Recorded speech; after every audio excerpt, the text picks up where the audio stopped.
نحمده ونصلي على رسوله الكريم أما بعد قال الله عز وجل في كتاب العزيز بعد أعوذ بالله من الشيطان الرجيم بسم الله الرحمن الرحيم من عمل صالحا من ذكر أو أنثى وهو مؤمن فلنحيينه حياة طيبة ونجزينهم أجرهم بأحسن ما كانوا يعملون. وقال عليه الصلاة والسلام حينما سأله علي بن أبي طالب رضي الله تعالى عنه فقال رسول الله صلى الله عليه وسلم إنها ستكون فتنة، فقال علي ما المخرج منها يا رسول الله؟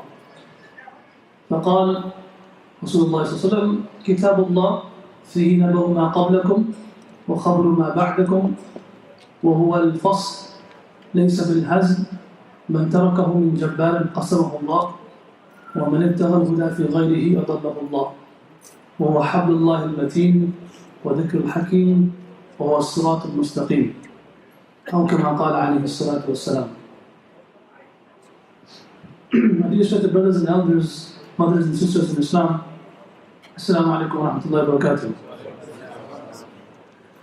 Whenever I have an opportunity to speak to a community, wherever I go, the one thing that I'm always reminded of is the hadith of the Prophet ﷺ, that on the Day of Judgment, there will be three types of people that will have the greatest regret. Three types of people will have the greatest regret. Because the Day of Judgment has many names. Yawm al-Qiyamah, Yawm al-Hasra, Yawm al-Nadama, Yawm al-Mizan. It has so many names. Yawm al-Wazn, the day of accountability. Yawm al-Hisab, the day of distinction between the people who did good and the did bad, right? All these different names of the Day of Judgment in the Quran. One of the names is Yawm al-Nadama and Yawm al-Hasra, the day of regret. So on that day, there will be three types of people that will have the greatest regret. And the Prophet mentions one of them is that person who used to call people towards Allah, who used to invite people towards Allah, who used to give lectures, bayans, programs.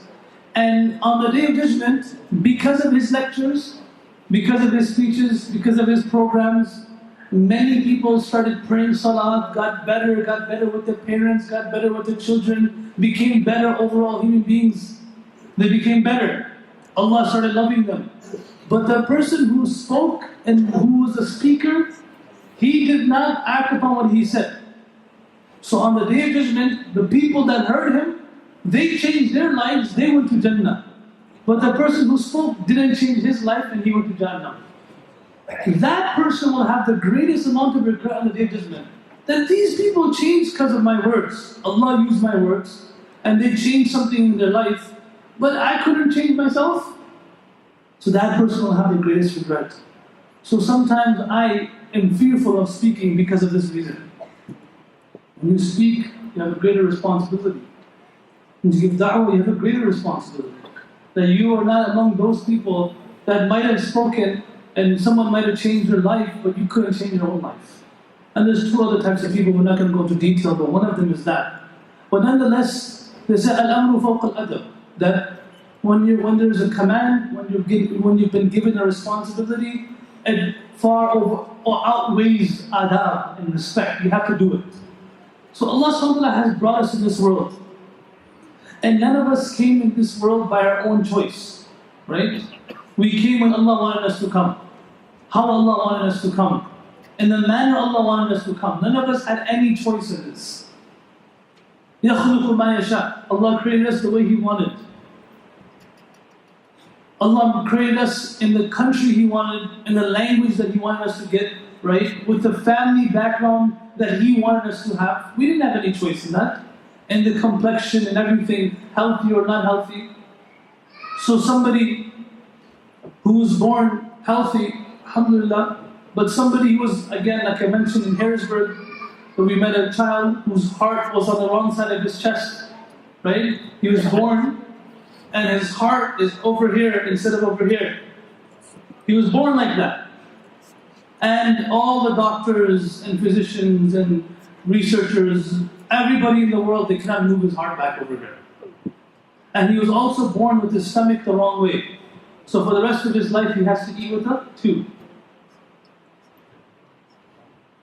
We met one brother who came here, he's not here right now. He was here for Jum'ah. I met his child when I was here last time.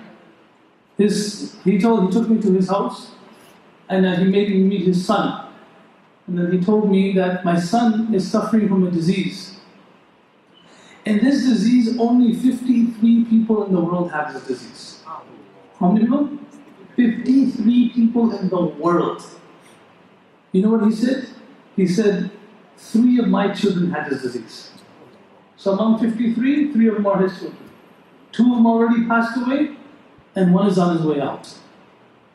And he's here in Philadelphia, he's getting treatment for that. So Allah creates the way He wants. So the first and foremost thing you should say is Alhamdulillah. Every 4 seconds, there's someone dying out of hunger in the world. Either because of direct hunger, or something related to hunger. Every 4 seconds, someone's dying out of hunger. Allah gave us food. Man shakara fa innama yashkuru li nafsi. Allah says the one who is grateful, he's grateful for himself. Because if you're grateful, Allah gives you more. You're not doing Allah a favor. You're doing yourself a favor. وَمَنْ كَفَرَ فَإِنَّ اللَّهَ غَنِيٌّ عَنِ الْعَالَمِينَ. The one who's not grateful, Allah doesn't need your gratefulness. Allah doesn't need it. And we need it more. So Allah brought us to this world. That is why Imam Shawli al-Dahlawi says, وَلَوْ إِنَّ لِي فِي كُلِّ مَنْبَتِ شَعْرَةِ اللِّسَانِ لَمَا أَسْتَوْفِيتُ وَاجِبَ حَمْدِهِ. That if every pore of my body became a tongue, and at once all these tongues thank Allah for one ni'mah, it's still not enough. It's still not enough. You know, when we were doing tawaf right now in Umrah, we were doing tawaf. All the youngsters, we were 19 youngsters. And I told them we had to do at least 8-9 tawafs a day. Right? Just go crazy. Maybe Bilal can tolerate that because he's a UFC fighter, but otherwise it's difficult, right? So we were doing tawaf, 7-8 tawafs every day, during the day, Dhuhr time, Asr time, Maghrib time, Isha time. And our feet became like, they swelled up so badly, we couldn't walk. It was ridiculous. Every few minutes we had to sit down and like massage our feet. It was all these youngsters. So the word is tawarrama. You know when your feet swell up, it's called tawarrum in Arabic. So I thought for a second, I said, you know what? We're doing tawaf on marble, right? And we're doing sa'i and safa marwa and marble, AC condition. And our feet became like this. While the Prophet ﷺ, he used to stand all night, for nights, حَتَّى تَوَرُّمَتْ قَدَمَهُ, until his feet just through standing used to swell up. Not walking, just to stand in the nights, and his feet used to swell up.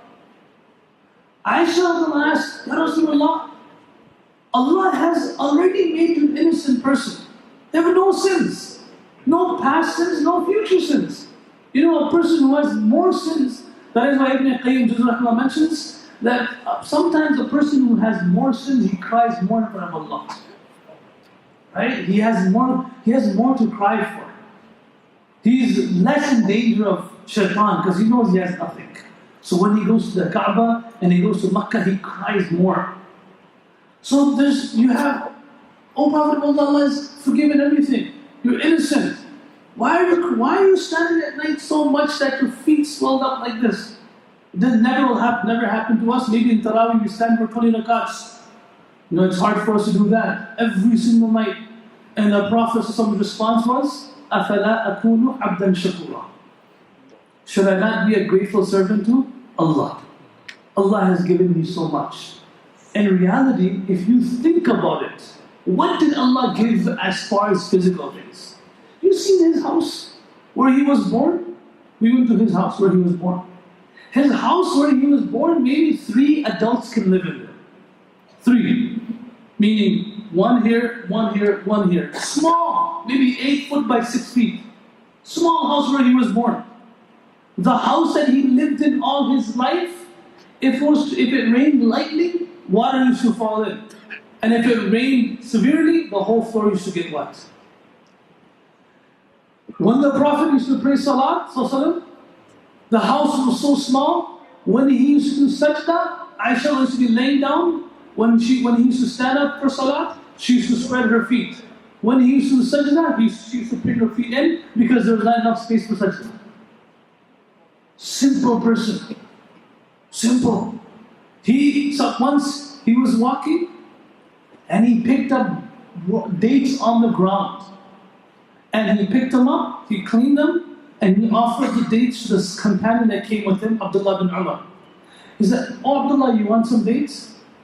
And that Abdullah bin Umar, he said, "Dates on the ground, I'm not that hungry. Ya Rasulullah, I don't want it." The Prophet said, "Ala tashtahi ya ibn Umar, don't you want these dates?" He said, "No, I'm okay." The Prophet realized that this person was being reluctant because these dates were on the ground, they're old, and he doesn't want to eat them. Even my son, you eat a bag of chips, and a chip falls on the ground, and you pick it up and give it to him, he will be reluctant to eat it. 5-year-old. Right? "I don't want to eat it. Abuji, I don't want it." So he picked it up from the ground. So he said, "Oh Abdullah, but it's not that I want it, I need it. I have not eaten food for 3 days." And then he would say, at that point, he said, 2 months have gone by that the oven has not been lit in my house. 2 months have gone by. There's no food in my house. Aisha Mother says, the night the Prophet passed away, they say, okay, it's okay if you live humble at the beginning, but at the end of the day you become rich, it's all good. Right? You get everything at the end, it's fine. The last night while he was alive in this world, Aisha said, we never had oil to light a candle. So I had to borrow oil from my Jewish neighbor. So the people that heard this hadith, they said, "Oh Aisha, you didn't have oil in your house?" And she said, "Wallahi, if we had oil in our house, we would have drank it. That's how hungry we were." Borrow from the neighbor and put oil just to light the house.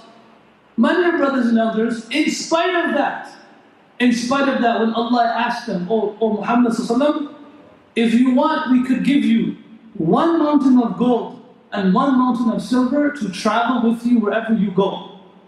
Do you want that?" He said, "No, I'd rather be a servant of Allah who eats one day and does shukr and he has nothing to eat the other day and is patient." Eat one day and does shukr. And the other day he doesn't eat and is patient. My dear brothers and elders and fellow youngsters, mothers and sisters in Islam, the Prophet ﷺ was a complete person. And he, at this point in his life, is standing up all night until his feet are getting swollen. At the last night, before he passed away, it's a beautiful hadith. See, the Qibla is this way, huh? And the Prophet's house used to be right there. Right? He used to walk. Just imagine the house was right there, and he used to walk outside of his house and come to the masjid. There was a window over there. So when there was a few days that went by, the Prophet never led salat. Abu Bakr led salat because he was too sick, and the Sahaba didn't see him. So one night he opened the window while the Sahaba were praying Maghrib salat or Isha salat. They were praying salat, and he opened the window, and he had a fever, so he had this bandana type cloth, like a cloth tied on his head, a wet cloth. If you have a fever, wet cloth helps out. So he had it tied on his head, he had long hair, and he opened the window to see the Sahaba. And the Sahaba say that we just felt some nur coming from the corner of our eye, so we all started looking that way, from the corner of our eye, right? And they said we saw this man at the 14th moon blossom, rosy cheeks, nice beard, and looks sick. And that was the last time the Sahaba saw him in life. They looked at him, and he looked at all the Sahaba, and as he's looking at all the Sahaba, he's smiling. What's he doing? Smiling.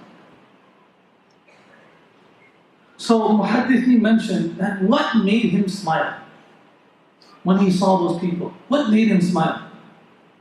Why did he smile after seeing all these people? And they mentioned the fact that all those people, Abu Bakr, Umar, Uthman, Ali, all those Sahaba, Abu Hurairah, Bilal anhu, were people that had to go through the same thing that he did, struggle with him all this life while he was living. And he was smiling at the fact that he was happy with them. He was smiling at the fact that Allah was happy with them. When he used to see Bilal radiallahu anhu, when Umar bin Khattab used to see Bilal radiallahu anhu, he used to kiss him on the forehead. Kiss him on the forehead. And he used to say, this is the man. This is the man. When the Prophet used to see him, he used to get happy. Proud of him. Because he was the man who was being dragged on the sands of Makkah and being whipped because he believed in Allah.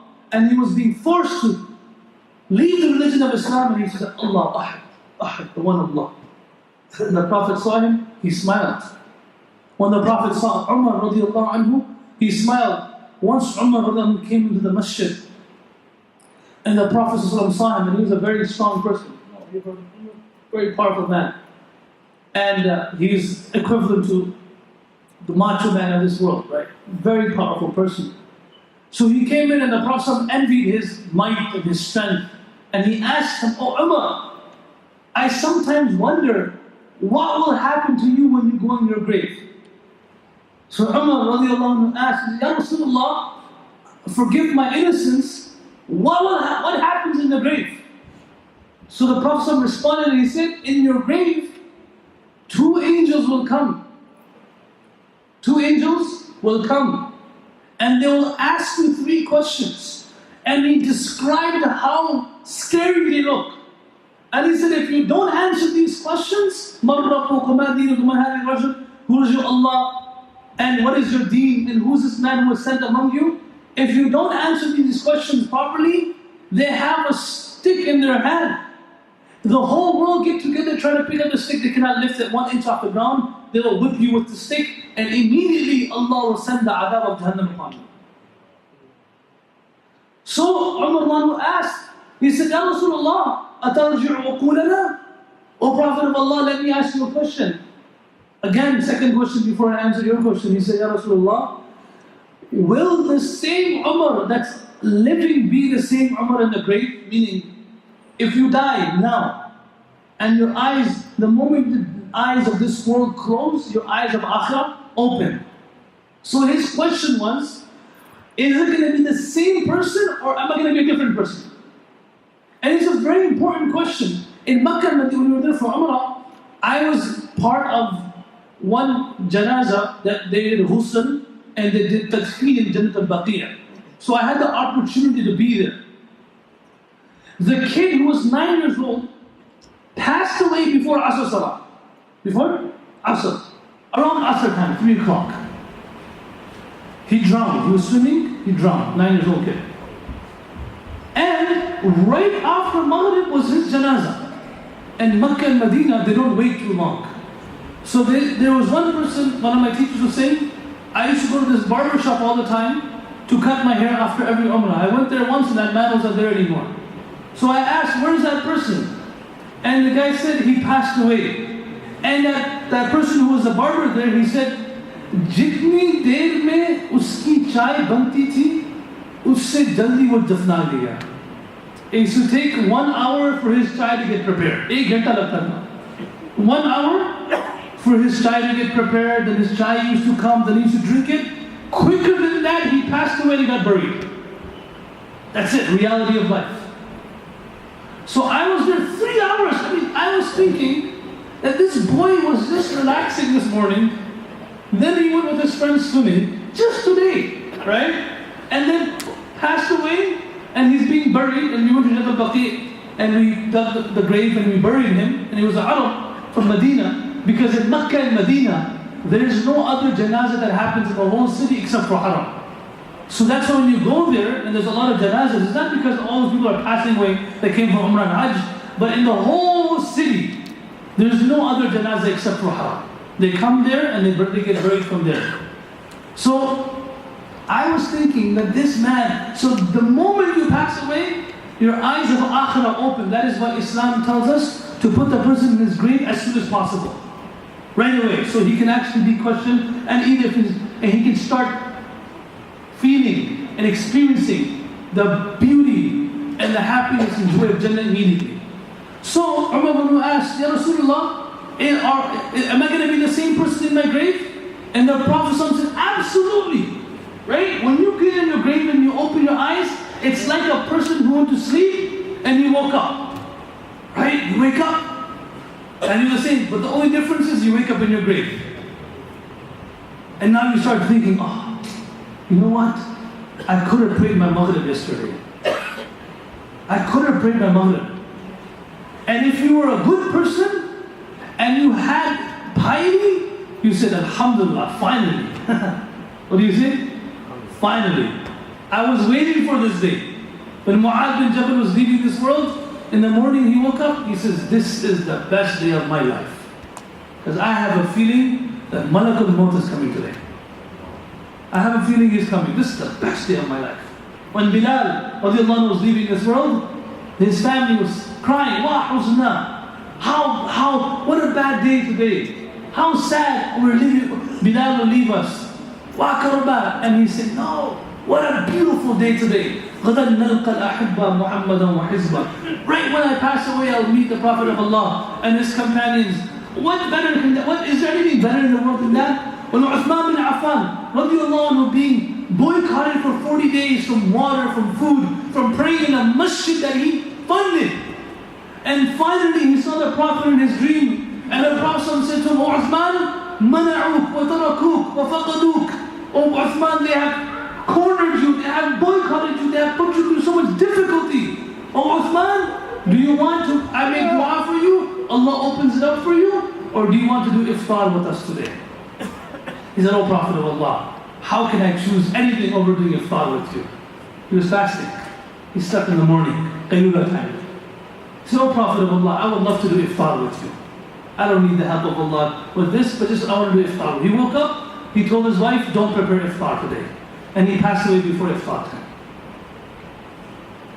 So my dear brothers, Umar bin Khattab said, Ya Rasulullah, if that's the answer, I'll be the same Umar. The Prophet said, absolutely. Then he gave an answer that was beautiful. He said, O Prophet of Allah, إِذَنْ أَكْفِيكَهُمَا. He said, in Urdu they say, मैं तो उनको अकेला निपटा दूंगा. What does that mean? You know when you fight? I'll handle this myself. I don't need no one's help, no one's support, nobody's, I'll take care of myself. Don't worry about me, O Prophet of Allah. إِذَنْ أَكْفِيكَهُمَا. I'll take care of myself, don't worry about me. When the Prophet heard this answer, he was so moved by his confidence in his iman that he smiled. Just like some of you are smiling. He said, what? He smiled. And then Jibreel came down from the heavens and he said to the Prophet, Ya Rasulullah, when you asked him this question, every single angel in the sky was waiting for his answer. Because they wanted to know how strong he was. And when he answered this question in the manner he answered it, every angel in the sky smiled. That is why this hadith is called hadith al-dihk, the hadith of smiling. Then Allah sent Jibreel alayhi salam, he said, go to the Prophet and tell him that when the angels Munkar and Nakir come to his grave and they ask him these three questions, Umar radiallahu anhu will get so mad as if, you know, when you ask someone who's 20, 25 years old, what's 1 plus 1? What's 2 plus 2?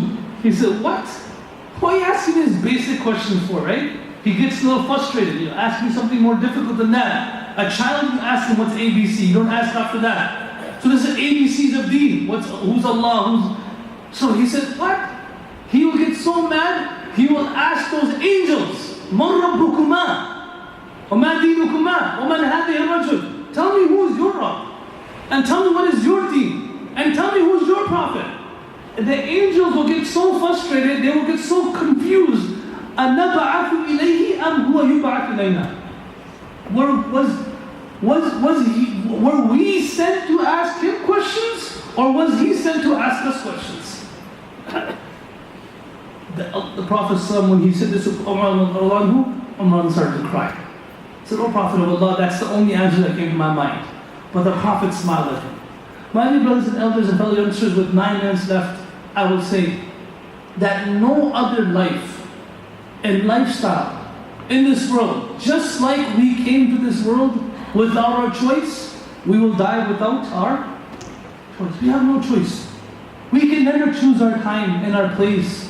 You know, people lived in Medina Munawwara all their life wanting to die there. I know a person, 80 years old, lived there for 65 years of his life.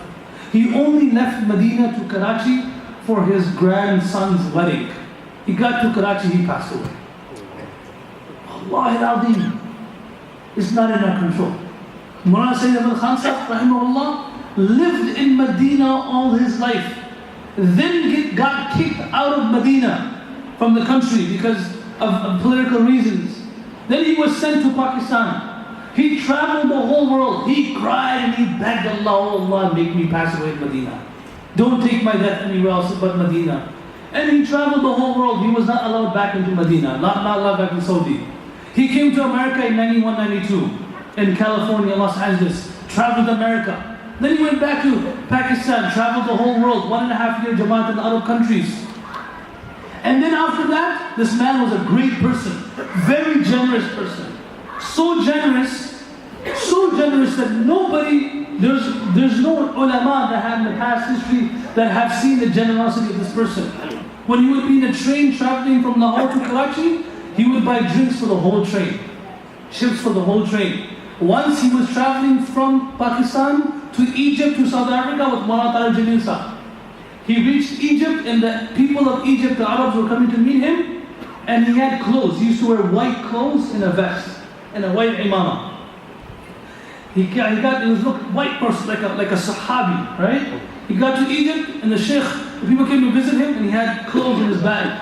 So he used to give a hadiyah to everybody. So he started giving one person one of his clothes, other person another clothes.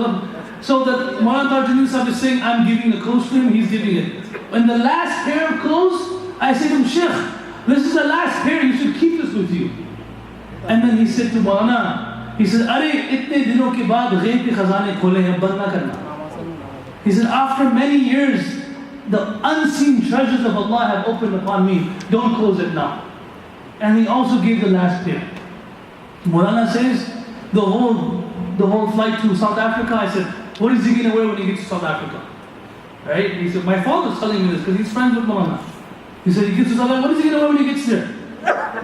When he gets there, his childhood friend from India, because before separation, his childhood friend from India, who hasn't met him in years, decades, he comes and he asks the brothers, who's Sayyid Ahmad? They say, oh, that's him right there. He goes to meet him, he hugs him, you remember me? Oh, they have a nice conversation. He said, you know what, I'm a tailor in South Africa, I brought you some clothes. He gives him a suitcase of clothes. Right? He was of the opinion that if someone ever asks you for money, it doesn't matter. Wallahi al-Azim, listen to this, is so beautiful. When I was in Medina, I asked somebody, I said, these beggars who ask me for money, should we give them money? So muftis say a different answer, muftis. I'm a mufti, right? Sometimes mufti is not a good thing. They make everything haram, right? Don't eat here, that's mashkook, this is like that. It's good for respect muftis, but then there's another level. Muftis say that, you know, if you think that this person may use this money for a wrong purpose, then it's not right for you to give it. Right? That's what muftis say. Look if he's eligible for it. Eligible. See, dekho ki agar uska haq banta hai, mustahiq hai ya nahi. Mustahiq, the word mustahiq. Right? Eligible. Maulana Sayyid Ahmad Khan Sahib used to say that, Wallahi al-Azim, anyone knock on his window, pull whatever he has, give everything. So one day someone said to him this, and he said, if Allah started to think and give based on if we were rightful for it or not, we would have nothing. Allah doesn't give based on haq.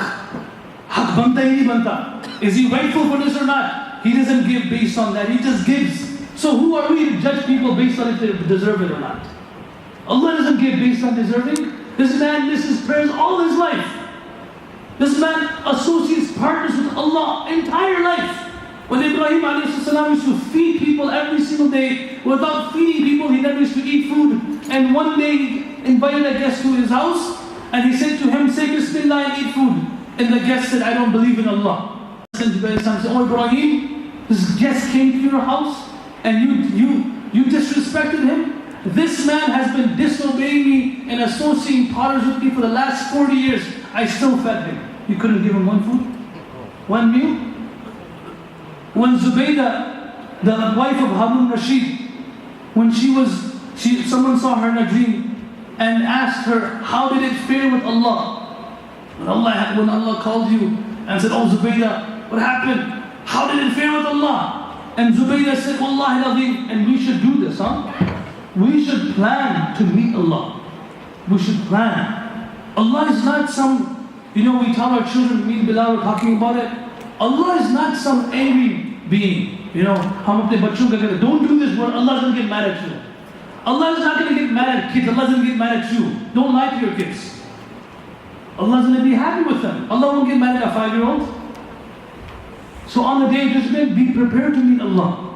And be ready to give Him, oh Allah, I did this for you, I did that for you. Have things prepared. So Zubaydah, she was asked, what did you say to Allah when Allah asked, oh Zubaydah, what did you do for me? She was a nice woman, righteous woman, queen. And she said, when Allah called me, I said to Allah, oh Allah, the people that used to go for Hajj, I funded and I initiated the project of the Nahr Zubaydah, right? The river of Zubaydah, where the water, people used to go for Hajj, they had water to drink while they're on the way to Hajj, otherwise they had no water. And giving one thirsty man water, Allah promises a person water from the rivers of Jannah. So she said, I did this for you, Allah. Allah said, oh Zubaydah, you did it for me, but you did it from the money of the people. You didn't do it from your own money. So tell me something you did just for me. Zubaydah said, oh Allah, I have nothing else in my mind. That's all I have. That's all I have. So Allah says, oh Zubaydah, well I know something you did for me that no one else knows. You did it just for me. This is Allah. Allah looks for excuses to forgive somebody.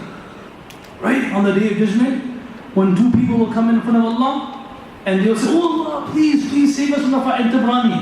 Oh Allah, save us from the fire of Jahannam. Allah will say, get out of here and go to Jahannam. So one person will run to the fire of Jahannam and jump inside in Jahannam, while the other person will walk and keep looking back like this.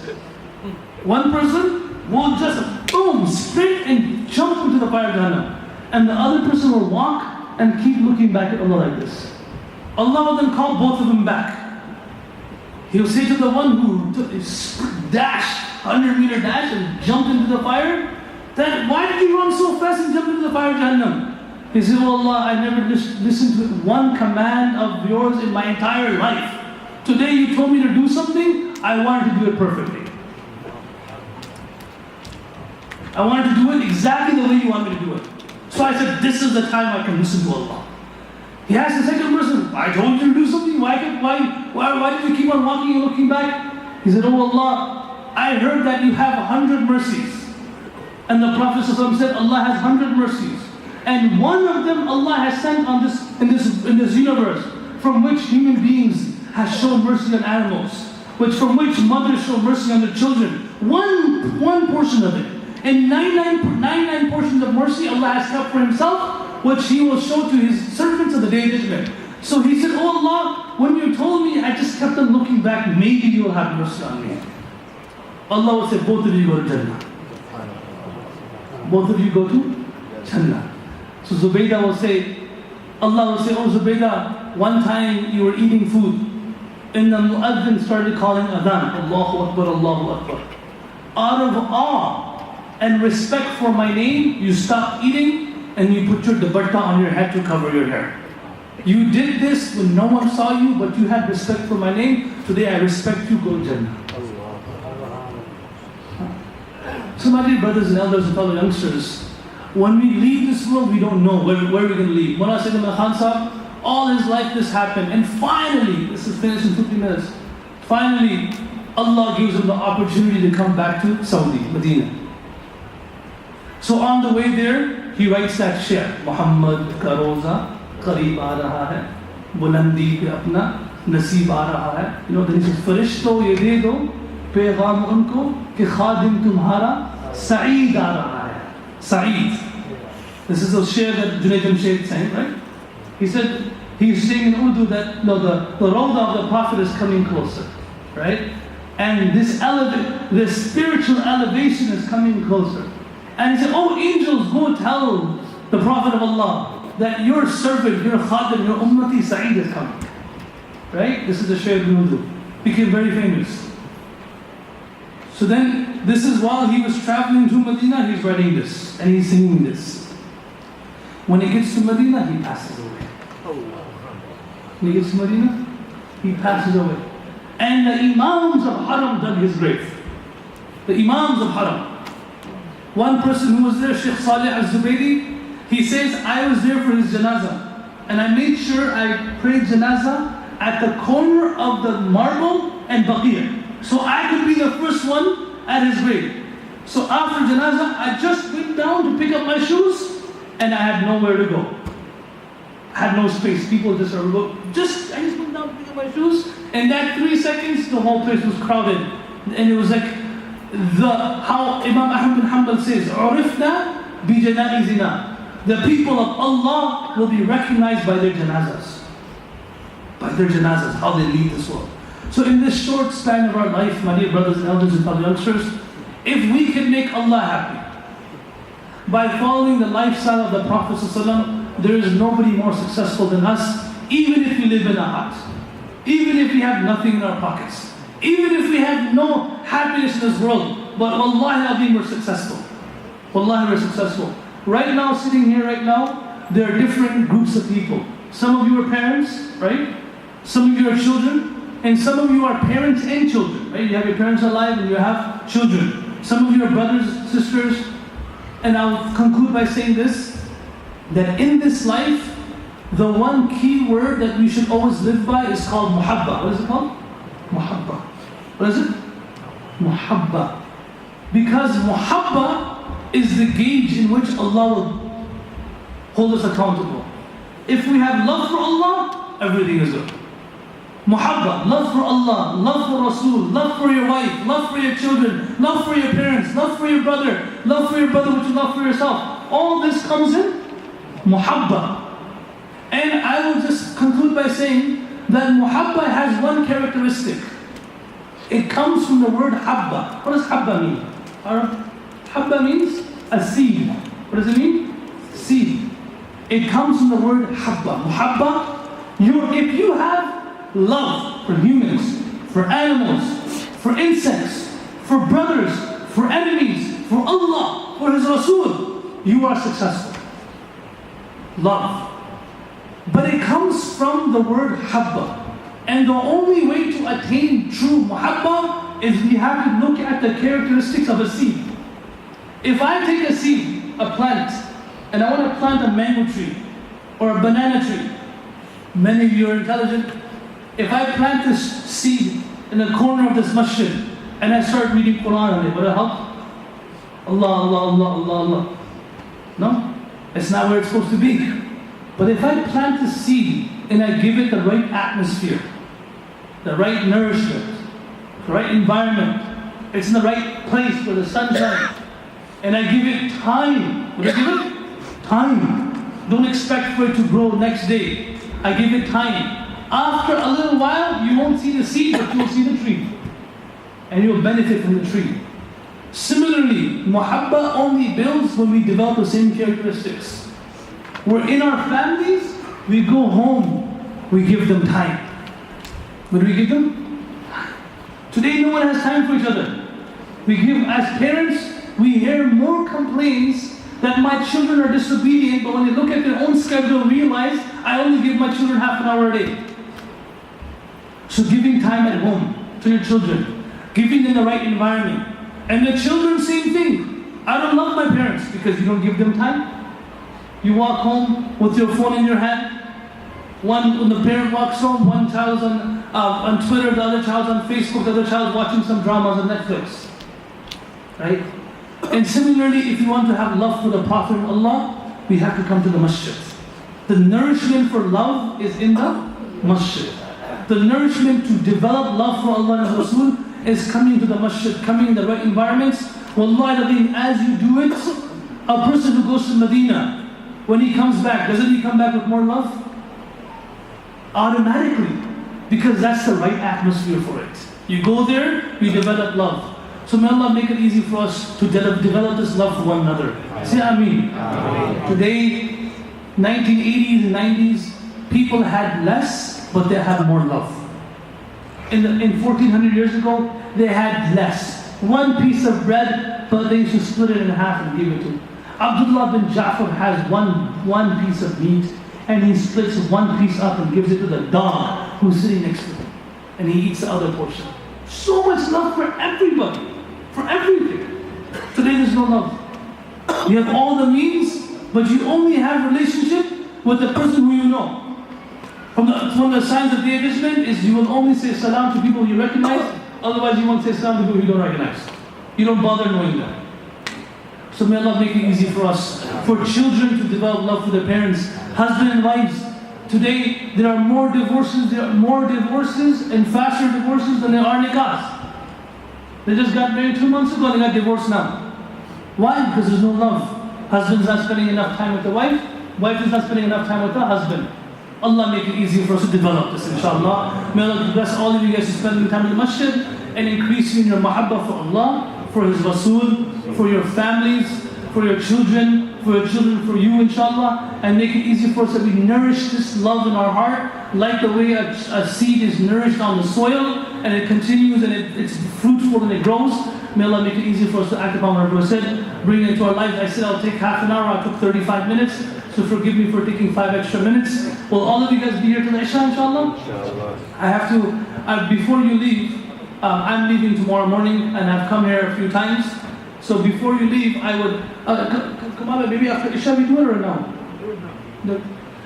So I just wanted to just share with you an opportunity for all of us to get some extra reward, right? And I have come here, I'm leaving tomorrow at 10 o'clock in the morning back. We have a janazah, so we make dua tomorrow that the person who passed away in our locality, Allah gives him Jannatul Firdaus, inshallah. I have to be back for Dhuhr to lead the janazah in our masjid. I will just say to you that, alhamdulillah, in hadith it comes that opportunities for good, opportunities for khair, when a person takes advantage of them, what happens is Allah subhanahu wa ta'ala uplifts any calamities or difficulties that could have happened to him later on. Opportunities for khair. Allah says a person who takes advantage of opportunities for khair, Allah, His anger gets cooled down for this person, and the opportunity for khair, when a person takes it, this person promises himself that Allah will give him a good death. Who doesn't want a good death? تَدْفَعُ مِيتَةَ السُّوءِ. Right? You know, this opportunity for good and taking advantage of it, it guarantees a person that he will have a good death. He will not have a bad death. And it's how you leave this world, not how you live in this world, that Allah holds you accountable for. So right now, I mentioned in Jummah khutbah yesterday that in this country, one of the most important investments we can make in this country is to represent Islam in the best way. And Islam is not represented through words, through literature, through books. Rather, Islam is represented through lives. Right? The Mughals, 83 years they ruled the world, and they were barbaric people, but when they saw Muslims living a Muslim life, they all converted and became Muslims. Right?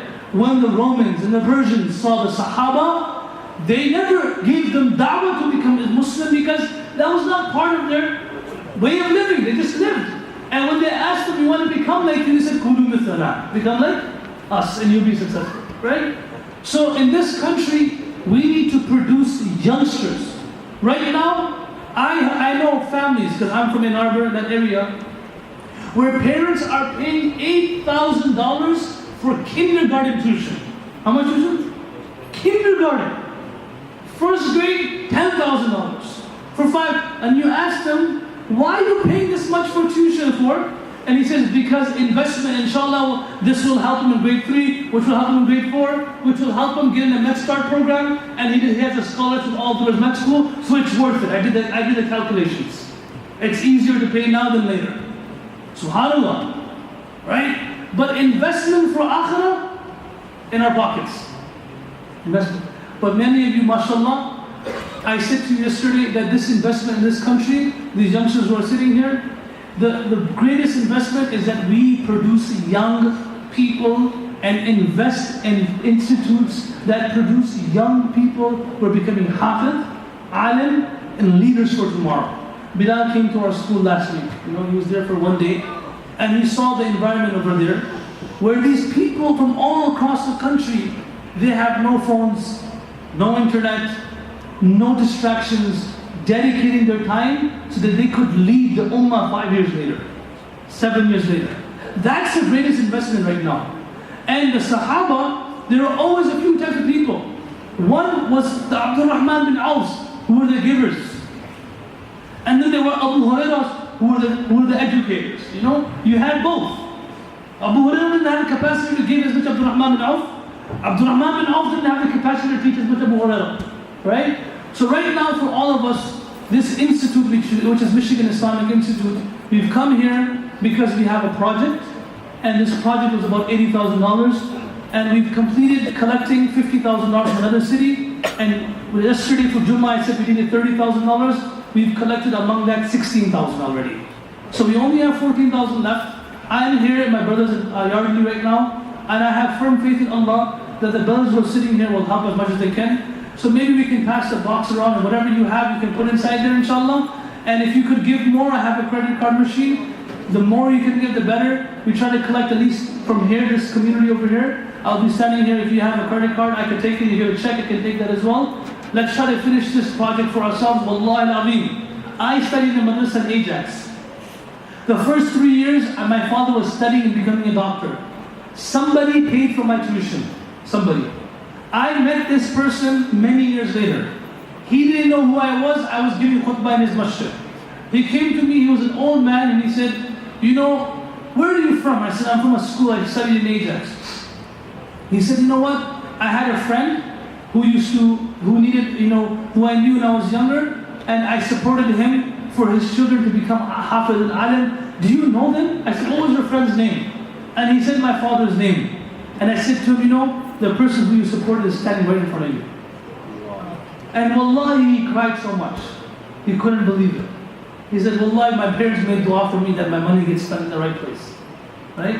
So you don't know, you spend money now, and 5-10 years later on, and not even maybe this world, and the day of judgment, Hafiz or Alim grabs you by your hand, you supported me, and you helped me, and you made it easier for me to become Alim and Hafiz. So we have this project left. I don't do any fundraisers, nothing. All of you, mashallah, support your own masjid. You have a beautiful masjid here. You support your own projects, but always have opportunities for many investments. When you invest in stocks, you invest in distribution. You invest in diversity. Here and there, you never know which one will benefit you the most. So always invest in many opportunities for khair. Inshallah, we'll pass the box around, inshallah. And I'll also be here. Let's try to collect all $11,000. We have 14 left, but inshallah, some will be collected over there and some can be collected over here. Jazakallah khair. We'll do that after we make dua. Subhanallah bihamdihi subhanakallah wa bihamdika. Nashhadu an la ilaha illa anta nastaghfiruka wa natubu ilayk. Subhana rabbika rabbil izzati amma yasifun wa salamun ala al-mursalin. Walhamdulillahi rabbil alameen. Oh Allah, forgive all of our sins. Oh Allah, we're great sinners, but oh Allah, you're the all-forgiving. Oh Allah, forgive all of our sins. Oh Allah, you are great, you're great, oh Allah. You're the most merciful, you're the most forgiving, oh Allah. Oh Allah, we don't have enough a'mal, we don't have enough good deeds, oh Allah. Oh Allah, but we're from the ummah of the Prophet Muhammad sallallahu alaihi wasallam, oh Allah. Oh Allah, we're from the ummah of the Prophet Muhammad sallallahu alaihi wasallam, oh Allah. In this time and age, we're trying our best, oh Allah. Oh Allah, help us, oh Allah. Oh Allah, help our children, oh Allah, and protect them, oh Allah. In this environment when there's so much shar and so much fitna and so much distractions, oh Allah, it is easy for them to slip away, oh Allah. The only way they can stay on track is if you help them, oh Allah. Allahumma la sahla illa ma ja'altahu sahla wa anta taj'al al-hazna sahlan ya shaykh. Oh Allah, there is nothing easy except for that which you make easy, and you make the most difficult things easy when you want, oh Allah. Oh Allah, make it easy for us to stay away from sinning, oh Allah, from cheating, from lying, from hurting people's feelings, oh Allah, and make it easy for us to do good deeds and perform 5 times salat and give sadaqah and be good to our parents and be respectful to our wives and be nice to our children, oh Allah. Oh Allah, those children, mothers and sisters who are refugees from Syria, from these countries, oh Allah. Oh Allah, you help them and protect them, oh Allah. Oh Allah, we cannot do anything for them from here, oh Allah, but we can beg you, oh Allah, you help them, oh Allah. Oh Allah, oh Allah, in the cold you give them heat, oh Allah. In hunger you give them food, oh Allah. In thirst you give them water, oh Allah. Oh Allah, if they don't have clothes, you give them clothes, oh Allah. Oh Allah, let us make dua for them, oh Allah. Oh Allah, oh Allah, anyone that's going through any difficulty or difficulties, oh Allah, you make it easy for them, oh Allah. Oh Allah, any masjids or madrasas that need any support, oh Allah, you support them from your unseen treasures, oh Allah. Allah, there are many people who are sitting here that have many different problems, oh Allah. You're the solver of all problems, oh Allah. You solve all the problems, oh Allah. Allah, you solve all the problems, oh Allah. Allah, you solve all the problems, oh Allah. If they have any marital problems, oh Allah, you solve their marital problems, oh Allah. If they're heartbroken from their children, oh Allah, make the children the coolness of their eyes, oh Allah. If they're people who don't have children, oh Allah, you give them pious children, oh Allah. Oh Allah, if there's people who are looking to get married, oh Allah, you give them pious spouses, oh Allah. Oh Allah, oh Allah, you be our friend and you be our guardian, oh Allah. Oh Allah, oh Allah, let us do those a'mal that make you happy, oh Allah. Oh Allah, let us sleep at night, every night in a state where you become happy with us, oh Allah. Let us live our life in a state where you're happy with us, oh Allah. In this masjid, the committee, whatever effort they try to do, oh Allah, you support them, oh Allah. Oh Allah, unite the hearts of all the members of this committee, oh Allah. Oh Allah, oh Allah, what good is any effort if there's friction among Muslims, oh Allah? What good is any effort or any cause, oh Allah, if there's hearts that are broken, oh Allah? Unite all of us, oh Allah. Oh Allah, unite all of us, oh Allah. We cannot do anything to unite the ummah. You can do everything, oh Allah. Unite the whole ummah, oh Allah. Unite the community of all the masjids. Unite the board members, oh Allah. Oh Allah, give these masjids great imams and leaders, oh Allah. Oh Allah, give the imams support, oh Allah. You, Allah, oh Allah, give them enough support, give them love and put the love in the community's hearts for them, oh Allah. That they're set the job that they're doing is not easy, leading salat and taking to the community. Oh Allah, oh Allah, put their love and respect in the hearts of the community. Oh Allah, let us not die without the kalima, La ilaha illallah, Muhammad Rasulullah flowing in our tongues, oh Allah. And our parents who supported us, helped us, oh Allah. If they passed away, oh Allah, give them gentle firdaus, oh Allah. And if they're alive, oh Allah, let us be obedient to them, oh Allah. Let us respect them, oh Allah. Even if they're harsh with us, even if they're not good with us, oh Allah, but our Jannah lies under the feet of our mothers, oh Allah. Let us be nice to them and obedient to them, and let us be the coolness for their eyes. Wa sallallahu ta'ala ala khayri khalqihi Muhammadun wa ala alihi wa sahbihi ajma'in. Inshallah, we'll be here, and we need these targets. Whoever can support it, we can pass the box around as well. Jazakallah khair. Everyone should try to give whatever they can. Jazakallah khair.